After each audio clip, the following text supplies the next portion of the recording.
റഹ്മാനിർ-റഹീം. അൽഹംദുലില്ലാഹി റബ്ബിൽ ആലമീൻ. നസല്ലി വനുസല്ലിമു അലാ നബിയിന മുഹമ്മദിൻ വ ആലിഹി വ അസ്ഹബിഹി വസല്ലം.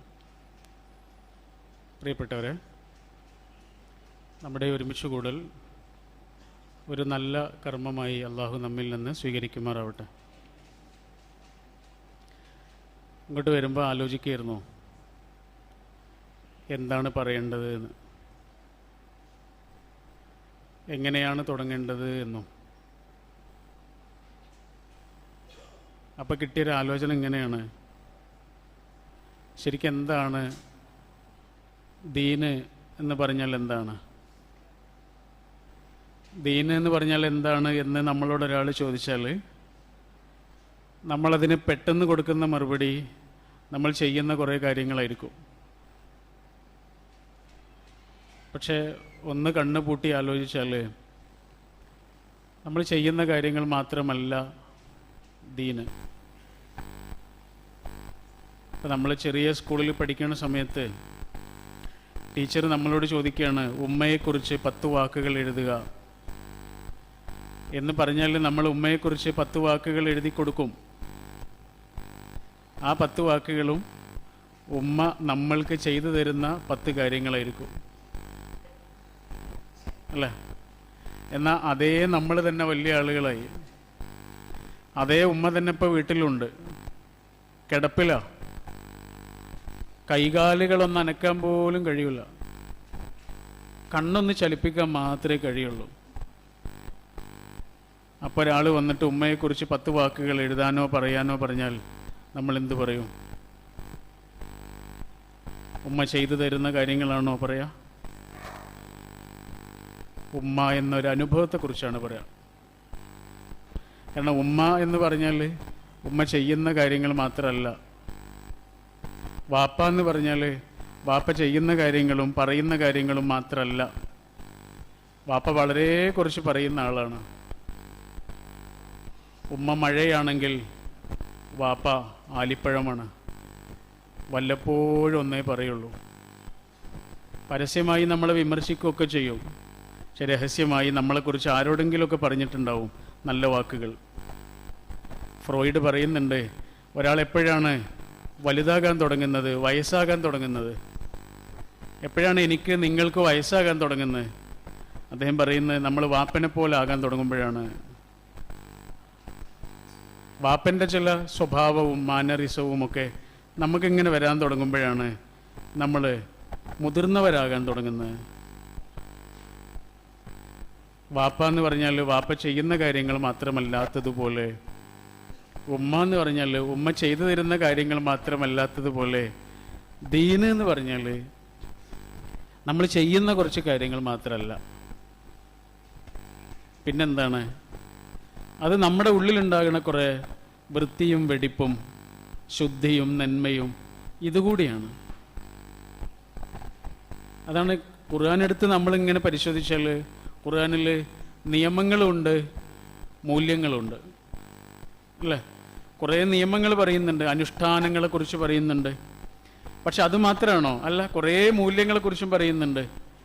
മൂല്യങ്ങളും നിയമങ്ങളും അടങ്ങിയ ഗ്രന്ഥമാണ് ഖുർആൻ. ഈ നിയമങ്ങൾക്കൊരു പ്രത്യേകതയുണ്ട്. നിയമങ്ങൾ എവിടെയൊക്കെയാണോ നമുക്ക് പറഞ്ഞു തരുന്നത് അവിടെയൊക്കെ അതിനാവശ്യമായ ഇളവുകളും പറഞ്ഞു തരും.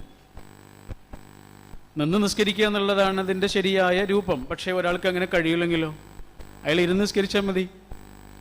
ഇരുന്ന് നിസ്കരിക്കാനും കഴിയാത്ത ഒരാൾ കിടന്ന് നിസ്കരിച്ചാൽ മതി. നോമ്പിനെ കുറിച്ച് പറഞ്ഞു തുടങ്ങുമ്പോൾ തന്നെ അള്ളാഹ് പറയുന്നത് എന്താണ്? നിങ്ങൾ യാത്രക്കാരനാണോ? എന്നപ്പോൾ വേണ്ട. നിങ്ങൾ രോഗിയാണോ? രോഗം മാറിയിട്ട് മതി. ഇത് പറഞ്ഞതിന് ശേഷമാണ് ബാക്കിയുള്ള കാര്യങ്ങളൊക്കെ പറയുന്നത്. നോമ്പിനെ കുറിച്ച് പറഞ്ഞു തുടങ്ങുമ്പോൾ തന്നെ ആദ്യം പറയുന്നത് ഇളവാണ്. അനുഷ്ഠാനങ്ങൾ അല്ലെങ്കിൽ നിയമങ്ങളെക്കുറിച്ച് എവിടെയൊക്കെയാണോ നമുക്ക് പറഞ്ഞു തരുന്നത് അവിടെയൊക്കെ നിയമങ്ങൾക്ക് ആവശ്യമായ ഇളവുകൾ പറഞ്ഞു തരും. നിസ്കരിക്കുക എന്നുള്ളത് ഇസ്ലാമിൽ ഏറ്റവും പ്രാധാന്യമുള്ള കാര്യമാണ്. ഒരു വിട്ടുവീഴ്ചയില്ലല്ലോ. പക്ഷെ എങ്ങനെയാണ് നിസ്കരിക്കേണ്ടതെന്ന് ഖുർആൻ പറഞ്ഞു തന്നിട്ടില്ല. 3000-ലേറെ വചനങ്ങളുണ്ട് ഖുർആനിൽ. പക്ഷെ ഒരൊറ്റ വചനം കൊണ്ട് പോലും എങ്ങനെയാണ് നിസ്കാരത്തിൻ്റെ കർമ്മരൂപം എന്ന് ഖുർആൻ വിശദീകരിച്ചിട്ടില്ല. അതിൻ്റെ ഉള്ളടക്കം മുഴുവനുമുള്ളത് ഹദീസിലാണ്. നിസ്കരിക്കേണ്ടത് എങ്ങനെയാണ് എന്ന് വിശദീകരിക്കാൻ ഒരൊറ്റ ആയത്ത് പോലും ചെലവഴിച്ചിട്ടില്ലാത്ത ഖുർആനിൽ സക്കാത്ത് എങ്ങനെയാണ് കൊടുക്കേണ്ടതെന്ന് കൃത്യമായിട്ട് പറഞ്ഞു തന്നിട്ടുണ്ട് അല്ലേ? ആരൊക്കെയാണ് അതിൻ്റെ അവകാശികളെന്ന് കൃത്യമായി പറഞ്ഞു തന്നിട്ടുണ്ട്. അതേ ഖുർആനിൽ തന്നെ കണ്ണ് കാണാത്ത ഒരാൾ ഒരു സദസ്സിലേക്ക് വന്നപ്പോൾ ഹബീബായ റസൂൽ സല്ലല്ലാഹു അലൈഹി വസല്ലമയ്ക്ക് ചെറിയൊരു അനിഷ്ടമുണ്ടായതിൻ്റെ പേരിൽ 13 ആയത്തുകളുണ്ട്.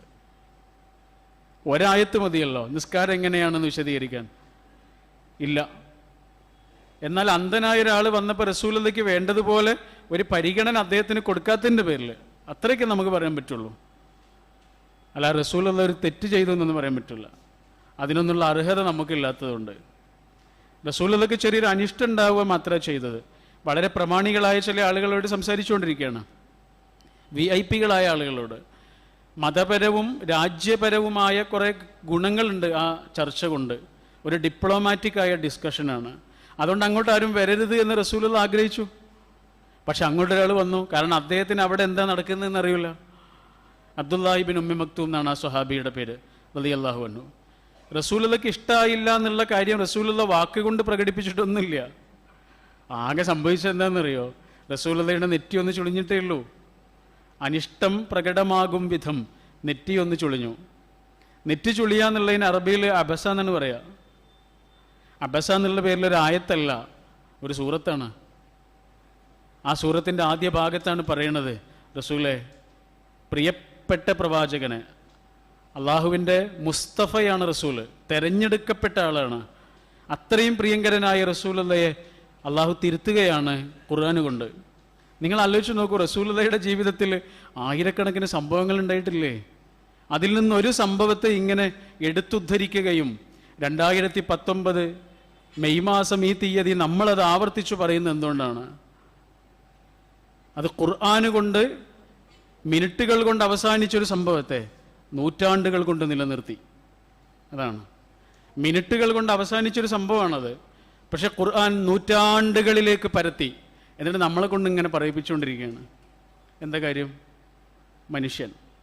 അതാണ് കാര്യം. റസൂലുള്ളാഹിയുടെ നെറ്റ് ചുളിഞ്ഞ കാര്യമൊന്നും അദ്ദേഹം അറിഞ്ഞിട്ടില്ല. ആ പാവം സഹാബി അതൊന്നും അറിഞ്ഞിട്ടില്ല. കാരണം അദ്ദേഹത്തിന് അത് കാണാനുള്ള കണ്ണൊന്നുമില്ലല്ലോ. അദ്ദേഹത്തിന് അതൊരു വിഷമം ഉണ്ടായിട്ടില്ല. ആ റൂമിൽ അവസാനിച്ചു പോകുന്നൊരു സംഭവമായിരുന്നു. പക്ഷെ ഖുർആൻ എന്തുകൊണ്ട് നിലനിർത്തി? ഒറ്റ കാരണമേ ഉള്ളൂ, മനുഷ്യൻ അവഗണിക്കപ്പെടാൻ പാടില്ല. ഒരു കാരണത്തിൻ്റെ പേരിലും മനുഷ്യൻ അപമാനിക്കപ്പെടാൻ പാടില്ല. ആ മനുഷ്യൻ അത് അറിഞ്ഞിട്ടുണ്ടോ ഇല്ലേ എന്നുള്ളതൊന്നല്ല വിഷയം.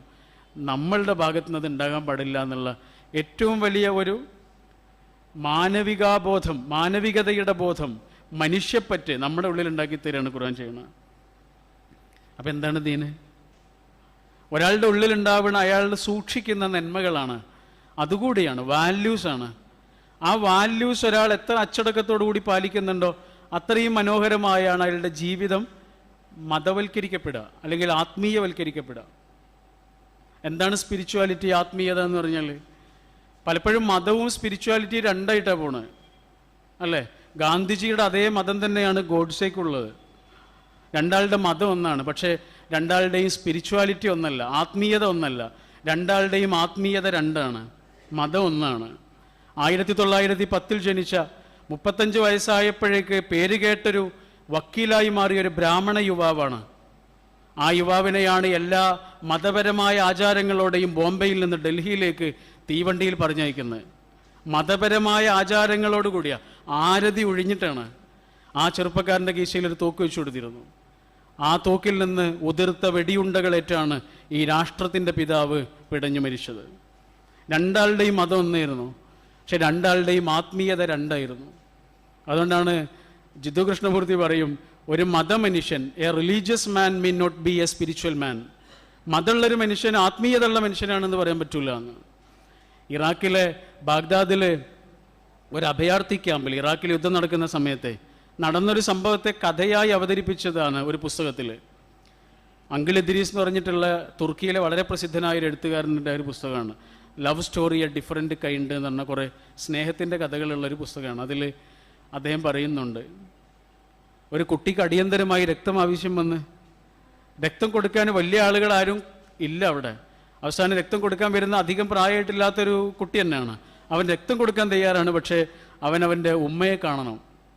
ഉമ്മ വേറെ ഏതൊരു ക്യാമ്പിലുള്ളത്. അപ്പോൾ ആളുകൾ അവനോട് പറയുന്നുണ്ട് പെട്ടെന്ന് കൊടുത്തൂടെ എന്നൊക്കെ. പക്ഷെ അവൻ ഉമ്മയെ കണ്ടേ പറ്റുള്ളൂ.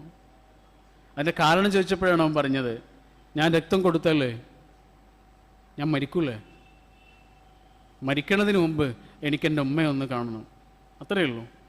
അത്ഭുതം എന്താണെന്നറിയോ നിങ്ങൾ? രക്തം കൊടുത്താൽ മരിക്കുന്നാണ് അവൻ വിചാരിച്ച്. പക്ഷെ അവൻ അതിന് തയ്യാറായിട്ടാണ് വന്നിരിക്കണേ. ഈ ചെറിയ കുട്ടിയല്ലേ വലിയ മനുഷ്യൻ. അവൻ്റെ ഉള്ളിലുള്ളതിൻ്റെ പേരല്ലേ ഈ ആത്മീയത എന്നൊക്കെ പറയുന്നത്.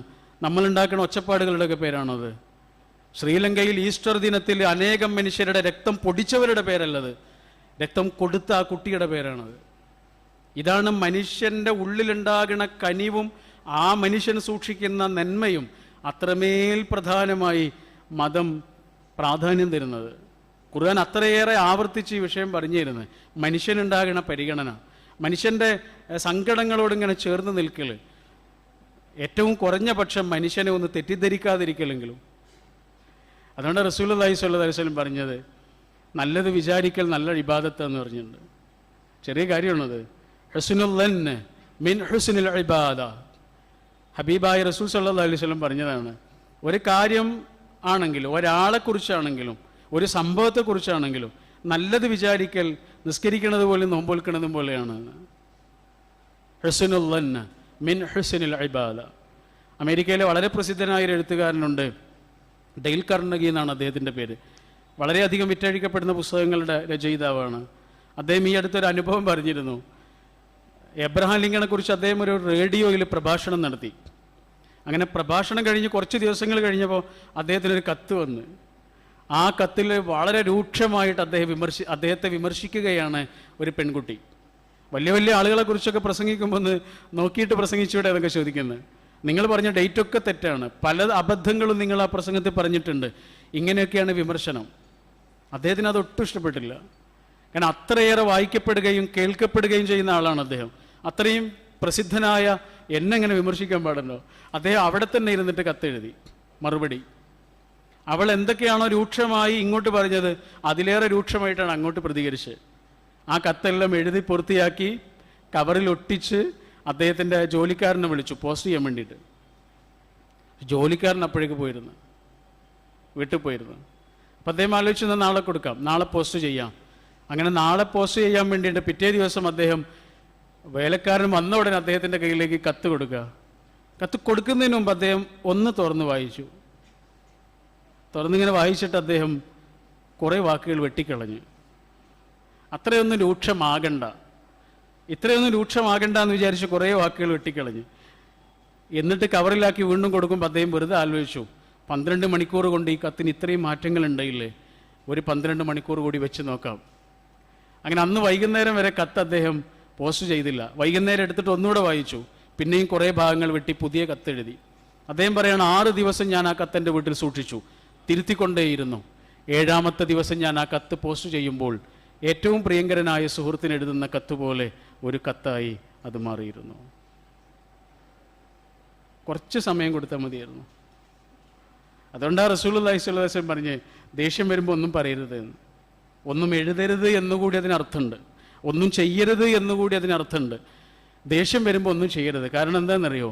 ദേഷ്യം വരുമ്പോൾ നമ്മളല്ല, നമ്മുടെ റിയൽ സെൽഫ് അല്ല, വേറെ ആരോ ആണ്. ദേഷ്യം വരുമ്പോൾ നമ്മൾ ഓരോന്ന് ചെയ്യും, പിന്നെ നമ്മൾ അതിൻ്റെ പേരിൽ എത്ര പ്രാവശ്യം വിഷമിച്ചിട്ടുണ്ട്. എടാ ഞാൻ അങ്ങനെയൊക്കെ പറഞ്ഞു, പക്ഷെ ആ ദേഷ്യം കൊണ്ട് പറഞ്ഞാണ് കേട്ടോ, ഇനിയൊന്നും വിചാരിക്കരുതെന്ന് പറയും. അതുകൊണ്ടാണ് ഹബീബായ റസൂലുള്ള പറഞ്ഞത്, ഒന്നും മിണ്ടാതിരുന്നാൽ മതിയായിരുന്നു. ഒറ്റ മിണ്ടാതിരിക്കൽ കൊണ്ട് എത്ര വഴക്കുകൾ ഇല്ലാതാക്കായിരുന്നു അല്ലേ? എല്ലാവരും ഒരു വീട്ടിലിങ്ങനെ ഭക്ഷണം കഴിക്കാൻ വേണ്ടിയിട്ട് ഇരിക്കുമായിരിക്കും. ഉമ്മ ഇങ്ങനെ ഭക്ഷണം വിളമ്പുന്നുണ്ടാവും. അപ്പോൾ ഒരാളെന്തോ പറഞ്ഞു, മറ്റേയാൾക്ക് ഇഷ്ടപ്പെട്ടില്ല, അയാൾ തിരിച്ചു പറഞ്ഞു. ഇയാളതിന് മറുപടി പറഞ്ഞു, ഇയാൾ അങ്ങോട്ട് പറഞ്ഞു, ഇയാൾ ഇങ്ങോട്ട് പറഞ്ഞു, ആകെ വഴക്കായി. ഒരാൾ എഴുന്നേറ്റിട്ട് പറയും, എനിക്ക് ചോറൊന്നും വേണ്ട, ഞാൻ പോകണമെന്ന് പറയും. അങ്ങനെ ഭക്ഷണം കഴിക്കാതെ അയാൾ എഴുന്നേറ്റ് പോവും. സ്വാഭാവികമായും മറ്റാളും പറയും, എനിക്കും വേണ്ട ഭക്ഷണം, അയാൾ എഴുന്നേറ്റ് പോയി. അന്നവിടെ ആരും ഭക്ഷണം കഴിച്ചില്ല. പിറ്റേ ദിവസം ആ ചോറും കറിയൊക്കെ ഉമ്മ പൂച്ചക്കോ പശുവിനെ എങ്ങനെ ഇട്ട് കൊടുക്കും. അട്ട് കൊടുക്കണതേ കുറച്ച് ചോറും കറിയൊന്നുമല്ല, ഒരു വീടിൻ്റെ സന്തോഷമാണ്. ഒരാളൊന്നും മിണ്ടാതിരുന്നാൽ മതിയായിരുന്നു. എത്ര വഴക്കുകളില്ലാതാക്കായിരുന്നു അല്ലേ? അയാൾക്കൊരു വിഷമാകുമല്ലോ എന്നുള്ളൊരു ചിന്ത ഉണ്ടായിരുന്നെങ്കിൽ എത്ര വഴക്കുകളില്ലാതാക്കിയായിരുന്നു നമുക്ക്.